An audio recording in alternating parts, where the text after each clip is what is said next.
Hello dear everyone, मैं सुनीता सिंह स्वागत करती हूँ आप सभी का एयर केमिस्ट्री क्लासेज में। और आज अपने क्लास में पढ़ेंगे हम लोग क्लास 12 केमिस्ट्री चैप्टर 2 सॉल्यूशन से। टॉपिक का नाम है सॉल्युबिलिटी। ओके, तो इससे पहले मैंने क्लास 1 और क्लास 2 लिया है। इसका लिंक डिस्क्रिप्शन बॉक्स और आई बटन दोनों पे मिलेगा। आप उन दोनों वीडियोज़ को देख लें ताकि आप सीक्वेंस में जब पढ़ेंगे तो आपको चैप्टर का सही तरीके से कॉन्सेप्ट क्लियर होगा और सही तरीके से समझ में आएगा। क्योंकि बीच बीच से पढ़ेंगे तो आपको सीक्वेंस में समझ में नहीं आ पाएगा। ठीक है, तो दोनों वीडियोस के लिंक मिल जाएंगे आपको, आप उसे देख लें। उसके बाद ये क्लास नंबर 3 है। ठीक है, तो आज की क्लास में पढ़ना है सॉल्युबिलिटी। ओके, देखिए सॉल्युबिलिटी मतलब बिलियता। ठीक है, नाम से ही जैसे आपने सॉल्युबिलिटी पढ़ा तो आपके दिमाग में आता है कि कुछ तो सॉल्युबल होगा ही होगा इसमें, है ना। यानी सॉल्युबिलिटी का मतलब है सॉल्युबल होना, यानी किसी का घुलना। विलियता क्या है उसी चीज को पढ़ना है। ठीक है, तो सॉल्युबिलिटी का मतलब होता है, देखिए यहाँ पे एक बात और मेंशन कर दूं आपको कि जो भी मैं यहाँ आपको पढ़ा रही हूँ वो एनसीईआरटी बुक में जैसे आपका टॉपिक दिया गया है उसी तरीके से मैं यहाँ पे आपको पढ़ा के आपको नोट्स भी प्रोवाइड कर रही हूँ। और समझाना ये है कि चैप्टर का मतलब समझें आप, कि सॉल्यूशन में जो आप वर्ड पढ़ रहे हैं सॉल्युबिलिटी का मतलब क्या है, डिसॉल्यूशन क्या होता है, सैचुरेटेड ये सैचुरेटेड सॉल्यूशन क्या होता है, सुपर सैचुरेटेड सॉल्यूशन क्या होता है। मतलब मीनिंग समझना है आपको, हर एक चीज़ समझना है ताकि एमसीक्यूज से लेकर शॉर्ट क्वेश्चन टाइप्स भी आए आपको तो आप उसे कर सकते हैं, कहीं परेशानी आपको नहीं हो। तो चलिए स्टार्ट करते हैं और पढ़ते हैं सॉल्युबिलिटी क्या है। तो solubility of a substance is its maximum amount that can be dissolved in a specified amount of solvent at a specified temperature।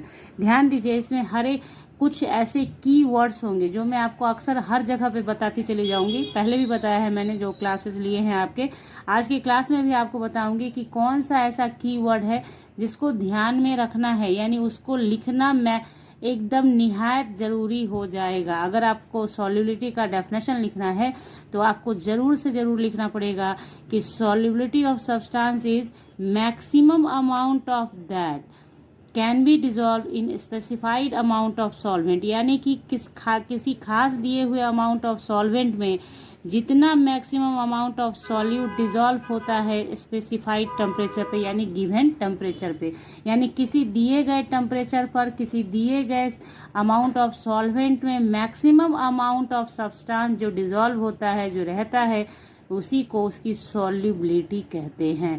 तो यहाँ पे तीन वर्ड, जो तीन ये है आपका, समझें कि वर्ड ही है ये जो इम्पॉर्टेंट होगा, कि सॉल्युबिलिटी का मतलब हुआ maximum amount of that substance dissolve in specified amount of solvent. यानी सॉल्वेंट का अमाउंट स्पेसिफाइड होगा, दिया हुआ रहेगा, और स्पेसिफाइड टेम्परेचर, यानी टेम्परेचर भी एक रहेगा आपको कि उस टेम्परेचर पे ही सॉल्युबिलिटी बतानी। ऐसा नहीं कि टेम्परेचर घटा बढ़ा रहे हैं, वो नहीं करना है। अगर आपने 50 डिग्री सेल्सियस पे काम शुरू किया है तो इसी पे आपको देखना है, यानी गिवन टेम्परेचर पे ही काम होगा, टेम्परेचर को इधर उधर नहीं करना है। बात आई आपके समझ में?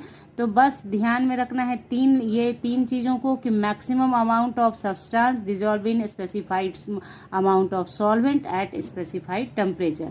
अब देखिए इनमें यहाँ पे जो तीन कीवर्ड आपने देखे, इनका मीनिंग है, इन्हीं तीन चीज़ों पे डिपेंड करता है सॉल्युबिलिटी। ठीक है, यानी solubility depends on nature of solute and solvent, यानी आपका सॉल्यूट और सॉल्वेंट किस नेचर का है ना।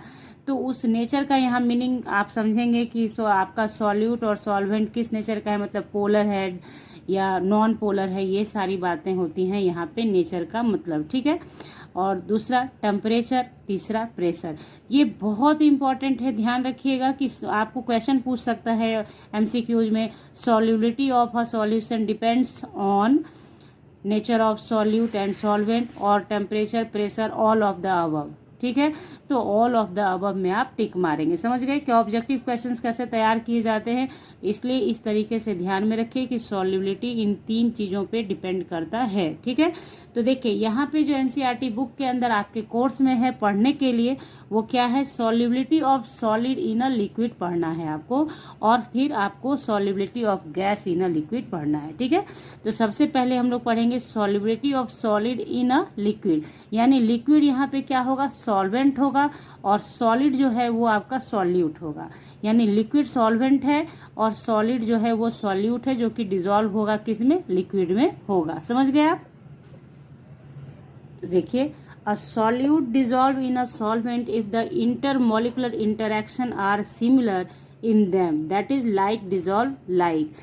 यानी कि सॉल्वेंट और सॉल्यूट डिजॉल्व तब करेगा एक दूसरे को, यानी सॉल्वेंट में सॉल्यूट डिजॉल्व होगा तब जब उन दोनों के बीच का इंटरमॉलिक्यूलर इंटरेक्शन, मतलब जैसे मॉलिक्यूल मॉलिक्यूल के बीच जो इंटरेक्शन होता है, अट्रैक्शन होता है, उसे इंटरमॉलिक्यूलर इंटरेक्शन कहते हैं। आर सिमिलर, सेम होगा। तो यहाँ पे ये चीज़ आप अंडरलाइन करके रखिएगा कि लाइक डिजॉल्व लाइक, ये कहा जाता है कि लाइक डिजॉल्व लाइक, यानी जो जैसा है वैसे को डिजॉल्व करेगा। यानी अगर आपका सॉल्वेंट यानी लिक्विड जो है वो अगर पोलर है तो पोलर सॉल्यूट को डिजॉल्व करेगा। अगर आपका लिक्विड नॉन पोलर है तो नॉन पोलर सॉल्यूट को डिजॉल्व करेगा। इसलिए ये चीज़ सिर्फ याद रखिए कि solubility of solid in a liquid का मतलब है लाइक डिजॉल्व्स लाइक, क्योंकि सॉल्वेंट में डिजॉल्व होना है किसको, सॉल्यूट को। तो सॉल्यूट और सॉल्वेंट का इंटरमॉलिक्यूलर फोर्स ऑफ अट्रैक्शन जो है, इंटरमॉलिक्यूलर इंटरैक्शन जो है, वो अगर सिमिलर है, मीन्स कि एक समान है, तो वो एक दूसरे को डिजॉल्व करेगा। ठीक है, यानी लाइक डिजॉल्व लाइक करेगा। एग्जाम्पल आपके सामने है, ये मैंने जो आपको समझाया है वही लिखा है आप। ठीक है, तो sodium chloride and sugar dissolve readily in water and naphthalene and anthracene dissolve readily in benzene. यानी कि जो पोलर है वो पोलर में जाएगा और जो नॉन पोलर है वो नॉन पोलर के साथ जाएगा। ठीक है, अब देखिए यहाँ पे जो आप देख रहे हैं बना हुआ सॉल्यूट प्लस सॉल्वेंट इरिवर्सेबल का निशान है, सॉरी रिवर्सेबल का निशान है सॉल्यूशन। ठीक है, तो ये जब निशान आता है ना बच्चों, तो इसका मतलब होता है कि ये जो प्रोसेस है ये डिपेंड्स करता है किस पे, प्रेशर पे और टेम्परेचर पे। और ये जो आप देख रहे हैं रिवर्सेबल का निशान, ये अप्लाइड होता है कहाँ, ली चैटेरियल प्रिंसिपल है जो कि आपको पढ़ना है केमिकल इक्विलिब्रियम के अंदर, तो वो यहाँ भी अप्लाई होता है। कैसे होता है, जब हम लोग पढ़ेंगे इफेक्ट ऑफ टेम्परेचर और इफेक्ट ऑफ प्रेशर, तो वहाँ पे मैं आपको बताऊंगी। ठीक है, तो इसको ध्यान में रखिए कि ये जो रिवर्सेबल का निशान है ये तभी अप्लीकेबल होता है जब कोई भी जो प्रोसेस है, जो प्रक्रिया है, वो प्रेशर पे और टेम्परेचर पे डिपेंड करने लगे, कॉन्सेंट्रेशन पे डिपेंड करने लगे, तो आप कहते हैं कि वो ली चैटेरियल प्रिंसिपल उसमें अप्लाइड होता है और वो रिवर्सेबल प्रोसेस भी होता है। बात आ रही समझ में? तो केमिकल इक्विलिब्रियम जब आपको पढ़ाऊं, देखिए जब सॉल्यूट को सॉल्वेंट में डालते हैं सॉल्यूशन बनने के लिए, तो उसमें कई टर्म्स होते हैं, कई प्रोसेस होते हैं जिनका अलग अलग नाम होता है और ये पूछा भी जाता है एग्जामिनेशन के अंदर। जैसे देखिए डिसॉल्यूशन, ये डिसॉल्यूशन क्या है ये समझेंगे। ठीक है, when a solid solute is added to the solvent, some solute dissolves and its concentration increases in solution, this process is called dissolution. यानी कि जब आप सॉलिड सॉल्यूट डिजॉल्व करते हैं सॉल्वेंट के अंदर, तो कुछ सॉल्यूट जो होते हैं वो डिजॉल्व होते हैं और उसका कॉन्सेंट्रेशन यानी उसकी मात्रा, किसकी मात्रा, सॉल्यूट की मात्रा, जिसको आप डिजॉल्व कर रहे हैं, जो डिजॉल्व कर रहे हैं वो सॉल्यूट है और जिसमें कर रहे हैं वो क्या है, सॉल्वेंट है। और उन दोनों प्रोसेस के बाद जो बन रहा है ओवरऑल आपके पास जो रिजल्ट आ रहा है वो क्या है, सॉल्यूशन है। तो सॉल्यूशन जब आप सॉलिड डालते हैं सॉल्वेंट के अंदर, तो कुछ सॉल्यूट धीरे धीरे डिजॉल्व होना स्टार्ट होता है, जिसके कारण कॉन्सेंट्रेशन ऑफ दैट सॉल्यूट या दैट सब्सटेंस इंक्रीज कर जाता है, किसमें, सॉल्यूशन के अंदर, और इसी प्रोसेस का नाम होता है डिसॉल्यूशन। सिंपलर भाषा में अगर आपको कहा जाए तो सीधी सी बात है कि जब आप पानी में चीनी नमक कुछ भी डाल के घोलते हैं, चीनी पानी नमक, ये एग्जाम्पल मैंने दिया, कुछ और भी डाल के आप घोल सकते हैं पानी में, तो जो आप जो प्रोसेस कर रहे हैं, डाल रहे हैं, डिजॉल्व कर रहे हैं, डाल रहे हैं, डिजॉल्व कर रहे हैं, that process is called dissolution. जो घर में रोजाना आप करते हैं, ये प्रैक्टिस का चीज़ है कि आप शरबत बना रहे हैं, लेमनेट बना रहे हैं, कुछ भी बना रहे हैं, तो डिजॉल्व करते हैं, तो वो जो जब डिजॉल्व कर रहे हैं दैट प्रोसेस इज डिसॉल्यूशन। तो डिसॉल्यूशन में सिर्फ याद रखिएगा कि concentration of solute increases in solution हो जाता है, concentration of solute increases in solution होता है और इस प्रोसेस का नाम हो जाता है डिसॉल्यूशन। क्लियर? आगे बढ़ते हैं। देखिए अब एक टर्म है क्रिस्टलाइजेशन। तो क्रिस्टलाइजेशन का मतलब है some solute particles collide with solute particles in solution and get separated out, this process is called crystallization. देखिए कहने का मतलब हुआ कि डिसॉल्यूशन में आपने क्या किया कि आप डाल रहे हैं सॉलिड डाल रहे हैं सॉल्वेंट के अंदर, यानी सॉल्यूट डाल रहे हैं सॉल्वेंट में और डिसॉल्व होता जा रहा है, तो वो क्या हुआ, डिसॉल्यूशन हुआ। लेकिन जब आप सॉल्यूट डालते जाएंगे तो क्या होगा, सॉल्यूट का पार्टिकल आपस में टकराएगा। आप डाल रहे हैं, मान लीजिए यहाँ पे आपका सॉल्वेंट है, इसमें आपने सॉल्यूट डाला हुआ है, तो सॉल्यूट की मात्रा तो अधिक होगी ही होगी, तो उसमें क्या होगा, नंबर ऑफ मॉलिक्यूल्स होंगे, वो आपस में एक दूसरे से टकराएंगे और टकराने के बाद वो पार्टिकल्स सेपरेटेड हो जाते हैं, जिसको कि हम लोग क्रिस्टलाइजेशन या क्रिस्टल कहते हैं, और इस प्रोसेस का नाम क्या हो जाता है, क्रिस्टलाइजेशन कहलाता है। ठीक है, ये तब होगा जब आप सॉल्यूट की मात्रा को बढ़ाएंगे तब। पहले तो डिसॉल्यूशन स्टार्ट होगा। अब आप क्या कर रहे हैं कि मान लीजिए आपने 1 चम्मच चीनी डाल के काम शुरू करा, अब आप 2, 4, 5 चम्मच चीनी डाल रहे हैं उसी सॉल्यूट में, उसी सॉल्वेंट में। सॉल्वेंट स्पेसिफाइड रहेगा, आपको मैंने शुरुआत में ही बताया है, सॉल्युबिलिटी में जो भी आप पढ़ रहे हैं उसमें 2 चीज़ फिक्स रहेगा। 2 चीज़ क्या फिक्स रहेगा, एक तो अमाउंट ऑफ सॉल्वेंट फिक्स रहेगा और टेम्परेचर फिक्स रहेगा। शुरुआत जो पहला पढ़ाई आपको जहाँ से शुरुआत करी है मैंने, तो वो आपको ध्यान में रखना है। तो यहाँ आप क्या देख रहे हैं कि सॉल्वेंट की मात्रा में कोई चेंज नहीं होगा, लेकिन आप सॉल्यूट की मात्रा को घटा बढ़ा सकते हैं, क्योंकि वही है इसका डेफिनेशन कि maximum amount of substance dissolve in specified amount of solvent at specified temperature, यही था डेफिनेशन। तो यही चीज़ यहाँ पे आपने करना है। तो क्या है, जब आप बहुत सारा सॉल्यूट डालने लगेंगे तो सॉलिड पार्टिकल का मात्रा यहाँ बढ़ेगा, कॉन्सेंट्रेशन बढ़ने लगेगा, तो आपस में टकराएगा, जिसके कारण एक दूसरे से सेपरेट आउट होगा। और वही सेपरेट जब होने लगता है, जमने जब लगता है, बैठने जब लगता है, तो उसे हम लोग कहते हैं क्रिस्टलाइजेशन। क्लियर हो गया आपको? चलिए आगे बढ़ जाते हैं। अब देखिए, जब क्रिस्टलाइजेशन प्रोसेस आपने पढ़ लिया तो बारी आ जाती है सैचुरेटेड सॉल्यूशन की। नाम से ही क्लियर है, ऐसा सॉल्यूशन जो सैचुरेट होगा, जिसमें मतलब आपको कोई ये स्कोप नहीं होगा और अधिक डालने का। तो सैचुरेशन कैसे कहते हैं, सैचुरेशन लेवल है, तो सैचुरेशन सॉल्यूशन है, ये सैचुरेटेड सॉल्यूशन है। Such a solution in which no more solute can be dissolve at the same temperature and pressure is called saturated solution. देखिए साइंस में बहुत मीनिंग होता है एक एक वर्ड का, कि जब आप डेफिनेशन बोलते हैं, जैसे सैचुरेटेड सॉल्यूशन, कोई ऐसे भी बोल सकता है कि संतृप्त सॉल्यूशन को सैचुरेटेड सॉल्यूशन कहते हैं, या जिसमें कॉन्सेंट्रेशन ऑफ सॉल्यूट मैक्सिमम होता है उसे सैचुरेटेड सॉल्यूशन कहते हैं। नहीं, आपको यहाँ पे लिखना होगा, आप क्लास 12 के डेफिनेशन के अकॉर्डिंग लिखेंगे कि वैसा सॉल्यूशन जिसमें no more solute can dissolve, और अधिक सॉल्यूट डिजॉल्व नहीं होगा at same temperature and pressure, यानी टेम्परेचर और प्रेशर में अगर कोई बदलाव नहीं किया जाएगा तो क्या होगा, उसमें और ज़्यादा सॉल्यूट आप डिजॉल्व नहीं कर सकते हैं। लेकिन जैसे ही आप टेम्परेचर और प्रेशर में चेंज करेंगे तो फिर आप उसमें सॉल्यूट और डाल सकते हैं।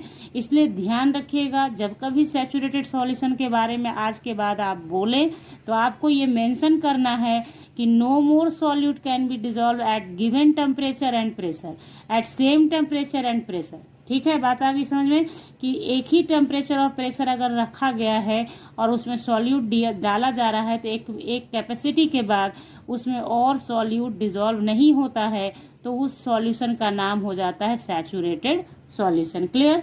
अब आगे बढ़ते हैं, अब पढ़ते हैं अनसैचुरेटेड सॉल्यूशन। तो ये क्लियर है कि इसमें और डिजॉल्व हो सकता है गिवन टेम्परेचर और प्रेशर पे, यानी N unsaturated solution is one in which more solute can be dissolve at the same temperature and pressure. Clear हो गया, इसमें तो कोई दिक्कत नहीं था। सैचुरेटेड आपने समझ लिया है, तो अनसैचुरेटेड आप समझ जाएंगे। ठीक है, अब आते हैं इफेक्ट ऑफ टेम्परेचर की बात करते हैं। देखिए आपका सॉल्यूशन जैसे ही सैचुरेट हो गया और आपको नीड है कि अभी भी आपको उसमें और मतलब सॉल्यूट डिजॉल्व करने की ज़रूरत है, तो आप क्या करिए, टेम्परेचर को बढ़ा दीजिए, टेम्परेचर को बढ़ाइए। तो टेम्परेचर जैसे ही आप बढ़ाएंगे तो सॉल्युबिलिटी बढ़ जाएगी और आप उसमें और सॉल्यूट ऐड कर सकते हैं।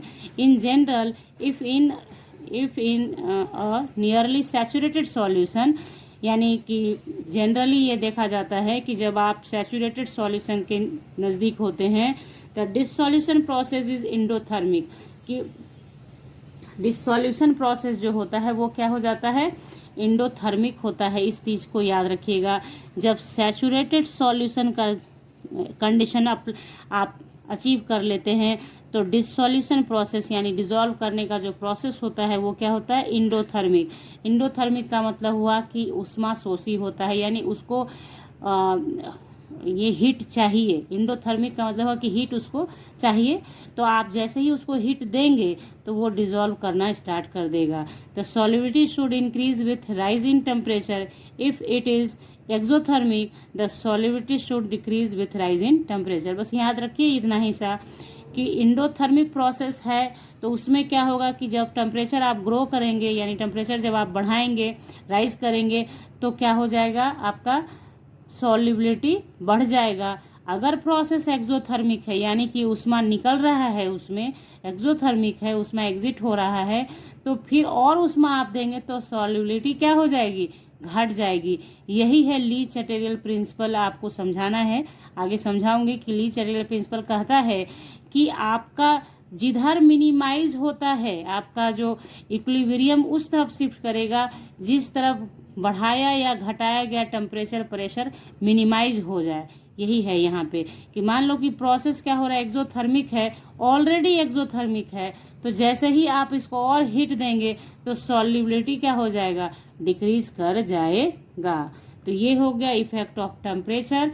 अब आते हैं इफेक्ट ऑफ प्रेशर पे। तो देखिए ये सारा आप पढ़ रहे हैं किसके लिए, solid in liquid, solid solubility of solid in liquid पढ़ रहे हैं, ठीक है। तो solids and liquids are highly incompressible, so pressure does not have any significant effect on solubility है ये लिखा हुआ, इसको आप ठीक कर लेना, ठीक है, solubility, ठीक है, ऑफ सॉलिड्स एंड लिक्विड्स। तो ये आसान है, इसमें कोई दिक्कत नहीं है। सॉलिड एंड लिक्विड के केस में क्या होता है, आर हाईली इनकम्प्रेसिबल होता है, so pressure does not have any significant effect. कोई ऐसा सिग्निफिकेंट इफेक्ट नहीं होता है प्रेशर का इस केस में, इसलिए बस इतना ही इसका पढ़ना है आपको। अब आते हैं सुपर सैचुरेटेड सॉल्यूशन क्या है वो देख लेते हैं। When more solute can be dissolve at higher temperature. अब देखिए आपने क्या किया कि जैसे ही आप सैचुरेटेड लेवल पे पहुंचे तो आपने क्या किया, टेम्परेचर बढ़ा दिया, तो फिर से सॉल्युबिलिटी स्टार्ट हो गया। तो जैसे ही आपने टेम्परेचर बढ़ाया सॉल्युबिलिटी होना शुरू हुआ, एक ऐसा लेवल आएगा जब उस टेम्परेचर पे भी सॉल्युबिलिटी होना बंद हो जाएगा, यानी सॉल्युबल होना बंद हो जाएगा। तो उस समय जो आपका ये रहेगा सॉल्यूशन, उसको कहते हैं सुपर सैचुरेटेड सॉल्यूशन, कि अब भैया इससे ज़्यादा नहीं हो सकता है ना। जैसे एक होता है कि एक लेवल तक मतलब मान लीजिए सैचुरेटेड हुआ, फिर आपने उसको एक कैटलिस्ट के रूप में हीट दिया, हीट देने से सॉल्युबिलिटी फिर से बढ़ गया, उसमें सॉल्युबल होना स्टार्ट हो गया। लेकिन एक ऐसा समय आएगा, एक ऐसा लेवल आएगा जहाँ पे आप टेम्परेचर बढ़ाएंगे भी तो भी सॉल्युबल नहीं होगा आपका सॉल्यूट। तो उस लेवल पे जब सॉल्यूशन पहुँच जाए तो उसे कहते हैं सुपर सैचुरेटेड। सेकेंड नंबर पे अब हम आ चुके हैं solubility of gas in a liquid, ठीक है। अभी तक आपने जो पढ़ा वो था सॉलिड इन लिक्विड, अब गैस इन लिक्विड पढ़ेंगे हम लोग, ठीक है। बहुत इंपॉर्टेंट है ये, इसके क्वेश्चंस आते हैं आपको, तो ध्यान दीजिएगा कि गैस इन लिक्विड सॉल्युबिलिटी का देखिए बहुत बेहतरीन एग्जाम्पल होता है कि जो एक्वेटिक एनिमल रह पाते हैं पानी के अंदर, वो क्यों रह पाते हैं, क्योंकि गैस सॉल्युबल होता है लिक्विड के अंदर, यानी ऑक्सीजन वाटर में सॉल्युबल है, जिसका उपयोग एक्वेटिक एनिमल करते हैं फॉर अ ब्रीदिंग पर्पस, ठीक है।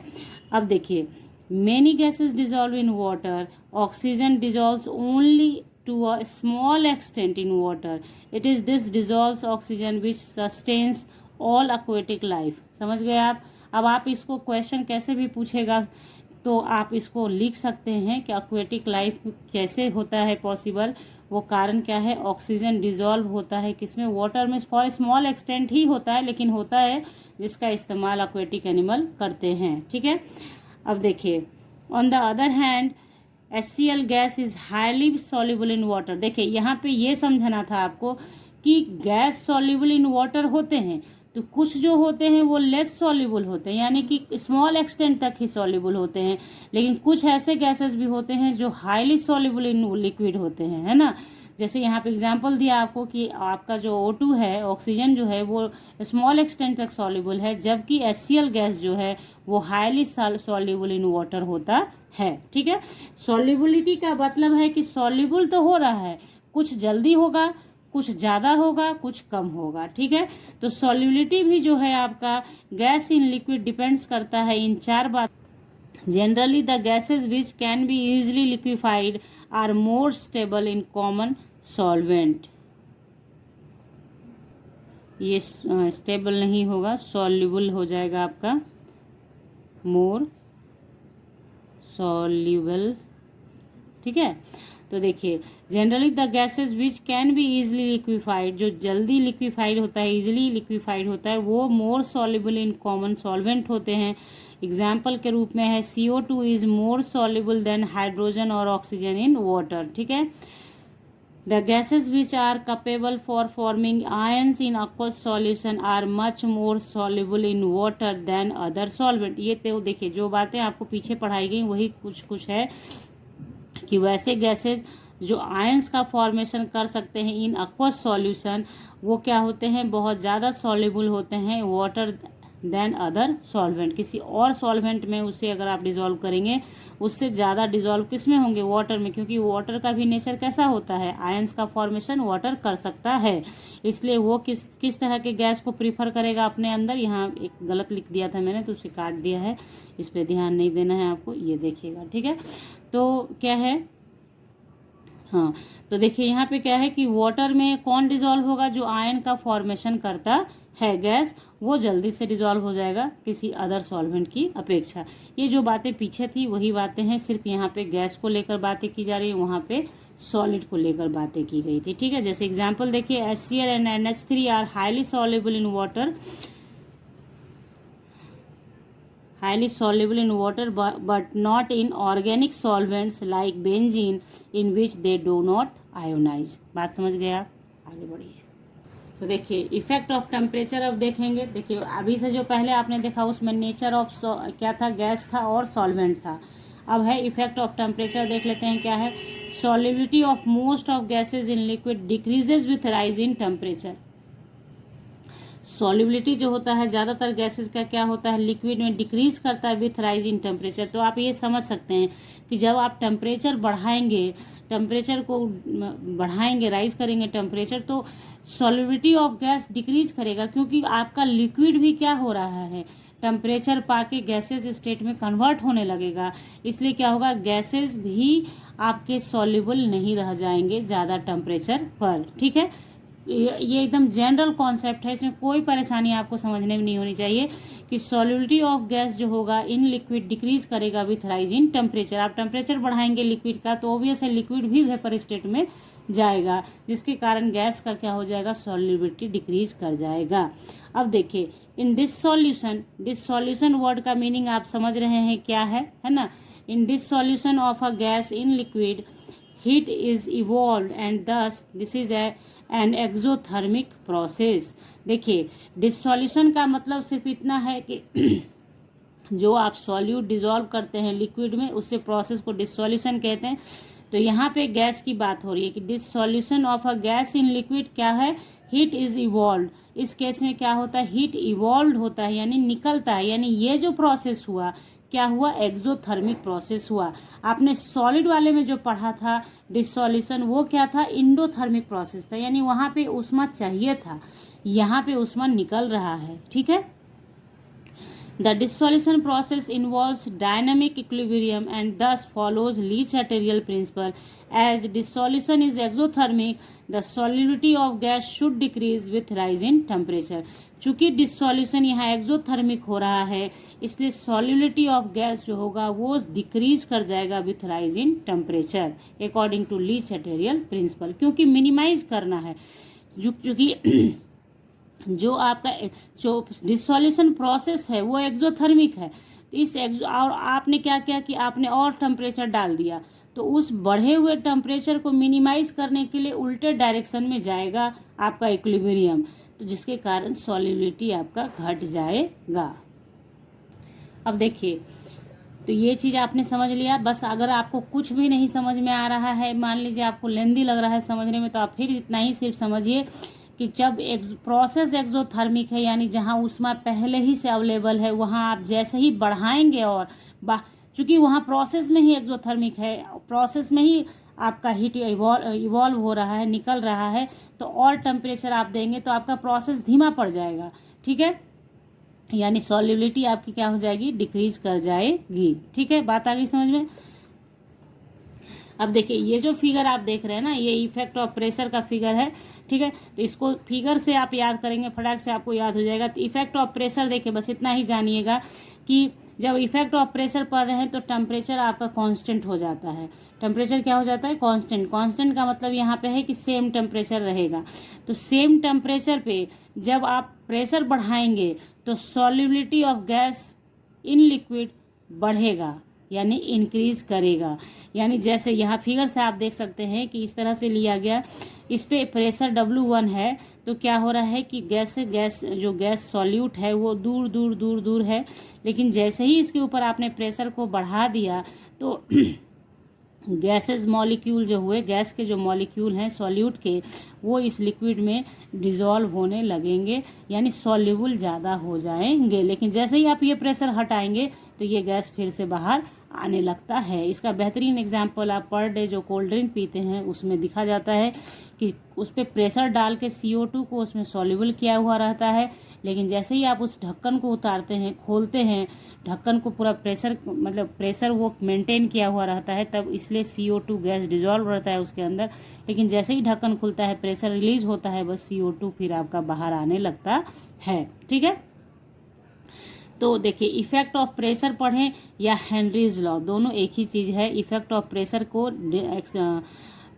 किन्होंने समझाया, उन्होंने समझाया किन्होंने, हेनरीज लॉ ने। ठीक है, यानी हेनरी साहब ने समझाया, इसलिए इसका लॉ का नाम पड़ गया हेनरीज लॉ। ठीक है, at constant temperature the solubility of gas in a liquid is directly proportional to the pressure of the gas. यानी कि डायरेक्टली प्रोपोर्शनल का मतलब है क्या कि ये जो है, जैसे जैसे आप प्रेशर बढ़ाएंगे solubility of gas in liquid बढ़ेगा, यानी प्रेशर बढ़ेगा तो सॉल्युबिलिटी भी बढ़ेगा। In other word, the partial pressure of gas in vapour phase is proportional to the mole fraction of the gas in the solution. समझिए इस चीज को, क्या है, the partial pressure of gas in vapour phase, partial pressure of gas in vapour phase जो होगा is proportional to the mole fraction of gas in solution होगा।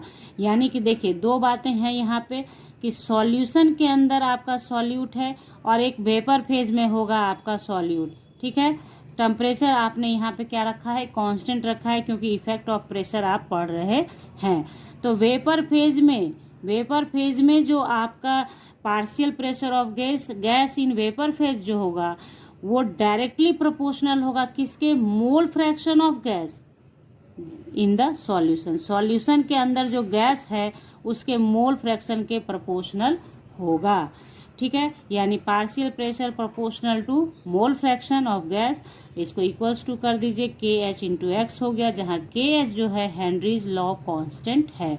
Henry's law constant है, नोट करके दिमाग में रखिएगा इसे। Different gases have different KH values eight the same temperature, therefore KH is function of nature of gas. ध्यान रखना है आपको कि KH चूंकि सुनने में लगता है हेनरीज लॉ कांस्टेंट, तो जनरली हम जानते हैं कि जो भी कांस्टेंट है उसका वैल्यू सेम होता है, लेकिन यहाँ पे डिफरेंट गैसेस के लिए डिफरेंट वैल्यूज होता है KH का। इसलिए ये आप कह सकते हैं कि KH जो है function of the nature of gas है, यानी नेचर ऑफ गैस पे डिपेंड करेगा क्या, वैल्यू ऑफ KH। गैस का नेचर कैसा है, हाईली सॉल्युबल है, लेस सॉल्युबल है, किस तरह से जल्दी पेपर में कन्वर्ट होने वाला है, ये सारी बातों पे डिपेंड करेगा क्या, KH का वैल्यू, यानी हेनरीज लॉ कांस्टेंट। बात आ गई आपके समझ में। चलिए अब आप देख लें, from equation P equals to KH into x, it is obvious that higher the value of KH at given temperature the lower is the solubility of gas in liquid. यानी क्या है, KH का जब गिवन टेम्परेचर पे KH का value higher होगा तो lower is the solubility of gas in liquid हो जाएगा। ठीक है, अब देखिए एप्लीकेशन ऑफ हेनरीज लॉ।